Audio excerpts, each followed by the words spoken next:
সাবেক পানি সম্পদ মন্ত্রী ও ঠাকুরগাঁও ১ আসনের আওয়ামী লীগের সাবেক সংসদ সদস্য রমেশ চন্দ্র সেন কারা হেফাজতে মারা গেছেন। শুক্রবার রাতে কারাগারে অসুস্থ হয়ে পড়লে তাকে চিকিৎসার জন্য হাসপাতালে নেওয়ার আগেই মৃত্যু হয় বলে জানানো হয়েছে। তবে তার মৃত্যু ঘিরে নতুন করে প্রশ্ন উঠেছে কারা হেফাজতে মৃত্যুর দীর্ঘ ও উদ্বেগজনক ধারাবাহিকতা নিয়ে। আইন ও সালিশ কেন্দ্রের পরিসংখ্যান বলছে ২০২৪ সালের গণ অভ্যুত্থানের পর থেকে ২০২৫ সালের ডিসেম্বর পর্যন্ত প্রতি মাসে গড়ে ১১২ জন কারা হেফাজতে মারা গেছেন। সংস্থাটির তথ্যানুযায়ী শুধু ২০২৫ সালের নভেম্বর পর্যন্ত মৃত্যুর সংখ্যা ৯৫ জন, আর ২০২৪ সাল জুড়ে এই সংখ্যা ছিল ৬৫। এসব মৃত্যুর একটি উল্লেখযোগ্য অংশ নিষিদ্ধ ঘোষিত আওয়ামী লীগের নেতাকর্মী। বিশেষ করে ২০২৪ সালের নভেম্বর মাসটি ছিল ভয়াবহ।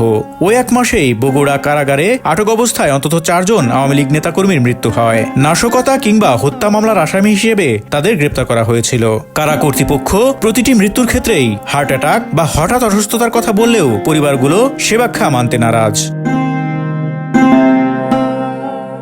বিবিসি বাংলাকে দেয়া এক সাক্ষাৎকারে বগুড়া কারাগারে মারা যাওয়া এক নেতার সন্তান বলেছিলেন তার বাবা কখনো হৃদরোগে ভুগতেন না। এমনকি কারাগারে দেখা করতে গেলে বাবার কাছ থেকে কোনো অসুস্থতার কথাও তারা শোনেননি। ১ মাসের ব্যবধানে ৪ জনের মৃত্যু পরিবারগুলোর মধ্যে গভীর সন্দেহ ও ক্ষোভ তৈরি করেছে। মানবাধিকার সংগঠনগুলোর পর্যবেক্ষণে দেখা যাচ্ছে কারা হেফাজতে অধিকাংশ মৃত্যুর পর একই ধরনের ব্যাখ্যা দেয়া হয়, বার্ধক্যজনিত সমস্যা বা পূর্ববর্তী অসুস্থতা। কিন্তু বাস্তবতা অনেক ক্ষেত্রে ভিন্ন। চিকিৎসার ঘাটতি, কারা কর্তৃপক্ষের অবহেলা এবং অসুস্থ বন্দীকে সময় মতো হাসপাতালে না পাঠানো এসবই মৃত্যুর পেছনে সহায়ক ভূমিকা রাখছে বলে অভিযোগ রয়েছে। এর একটি উদাহরণ ৮১ বছর বয়সী চট্টগ্রামের ২৪ নম্বর উত্তর আগ্রাবাদ ওয়ার্ড আওয়ামী লীগের সহসভাপতি আব্দুর রহমান মিয়া। ফুসফুস ক্যান্সারে আক্রান্ত এই প্রবীণ রাজনীতিক প্রয়োজনীয় চিকিৎসা না পেয়ে কারাগারেই ধুকে ধুকে মারা যান। একইভাবে সাবেক শিল্পমন্ত্রী নুরুল মজিদ মাহমুদ হুমায়ুনের মৃত্যু নিয়েও প্রশ্ন রয়েছে। শেষ পর্যায়ে তাকে হাসপাতালে নেওয়া হলেও অনেকের মতে সময় মতো সুচিকিৎসা পেলে হয়তো তার জীবন রক্ষা করা সম্ভব হতো। তবে কারা হেফাজতে মৃত্যুর তালিকায় কেবল প্রবীণ বা গুরুতর অসুস্থ ব্যক্তিরাই নন। গাইবান্ধা জেলা কারাগারে ইউনিয়ন আওয়ামী লীগের অর্থ সম্পাদক ৫৫ বছর বয়সী তারিক রিফাতকে যেদিন বিকেলে আটক করা হয় সেদিনই কয়েক ঘন্টার ব্যবধানে তার মৃত্যু ঘটে। আবার গত ডিসেম্বরে গাজীপুরের কাশিমপুর কেন্দ্রীয় কারাগার থেকে রিমান্ডে নেওয়ার প্রক্রিয়ার সময় হঠাৎ অসুস্থ হয়ে মারা যান ৪৩ বছর বয়সী ওয়াসিকুর রহমান বাবু। তিনি বাড্ডা থানা আওয়ামী লীগের যুব ও ক্রীড়া সম্পাদক ছিলেন। কারা কর্তৃপক্ষ দাবি করে হৃদযন্ত্রের ক্রিয়া বন্ধ হয়ে তার মৃত্যু হয়েছে, কিন্তু এই আকস্মিক মৃত্যুও নানা প্রশ্নের জন্ম দিয়েছে।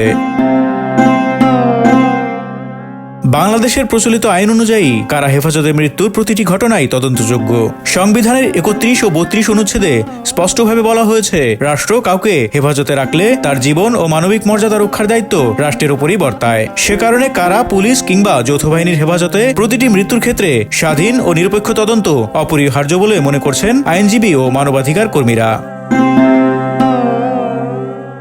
তাদের মতে শুধু তদন্তই নয়, কারাগারগুলোতে আটক বন্দীদের মানবাধিকার নিশ্চিত করতে নিয়মিত বেসরকারি মানবাধিকার সংস্থার পরিদর্শন, পর্যাপ্ত চিকিৎসা সেবা এবং গুরুতর অসুস্থ বন্দীদের দ্রুত হাসপাতালে স্থানান্তরের কার্যকর ব্যবস্থা জরুরি। নচেত কারা হেফাজতে মৃত্যুর এই দীর্ঘ তালিকা আরও দীর্ঘ হতে পারে, যার দায় এড়াতে পারবে না রাষ্ট্র। Desk report, Dhaka express.